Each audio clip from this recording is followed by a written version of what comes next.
Hello મિત્રો, hello વડીલો, મજામાં ને? હંમેશા મજામાં અને આનંદમાં રહેવું.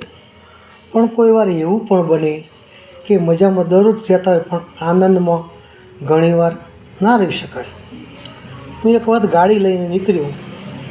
ગાડી લઈને જતા હતા અને મારી એક સાઈડ કાપી અને એક ભાઈ ઇકોવાળા નીકળ્યા.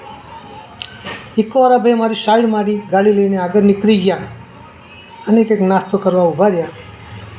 પાછળ લખેલું રિક્ષા આના વિકો ગાડીની પાછળ કે હંમેશા આનંદમાં રહેવું. તો ભાઈ તો આગળ જઈને ઊભા રહ્યા, અમે પણ ઊભા રહ્યા જઈને ગાડી આગળ કરીને. કીધું કેમ છો ભાઈ, મજામાં ને? મેં કીધું વાક્ય સરસ બહુ લખ્યું છું કે હંમેશા આનંદમાં રહેવું. સારું ભાઈ, અમે તો ભાઈ આનંદમાં નહીં પણ આનંદમાં રહીએ છીએ. તાકે આપણે તો બંદા 24 કલાક આનંદમાં. ત્યાં હમણાં એવું કીધું કામ પડે તો બહાર જઈએ, નકર જેટલા કલાક આનંદમાં રહીએ એટલા કલાક આનંદમાં. સારું હોય તો આનંદમાં રહીએ, નકર આનંદમાં તો રહીએ. 1-2 દિવસ પછી ફરી પાછો ગાડી લઈને નીકળ્યા અને એ ભાઈ મળ્યા. ત્યારે ઊભેલા અને ઉતરેલી કઢી જેવું મોઢું, આમ લમણ્યા દઈ અને બેઠેલા.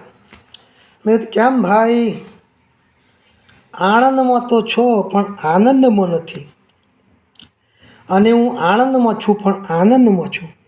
તો કે શું કરું ભાઈ, શું કરું કાકા? કે છે આ મારી બૈરી છે ને, હાજી સવારમાં ઉઠે એવી મારી પાછળ પડી જાય ને, મને તો આ લઈ આલો ને પેલું લઈ આલો ને, દરરોજ ગાડી ફેરવો છો ને તમે પૈસાનું કરો છો શું?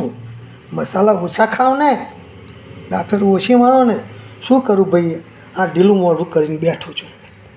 ત્યાં મેં કહ્યું ભાઈ, દરરોજ આનંદમાં રહેવાનું હોય તો પાછળ લખાય કે આનંદમાં રહેવું, નહીં તો આ વાક્ય લખાય નહીં, કાઢી નાખવું પડે.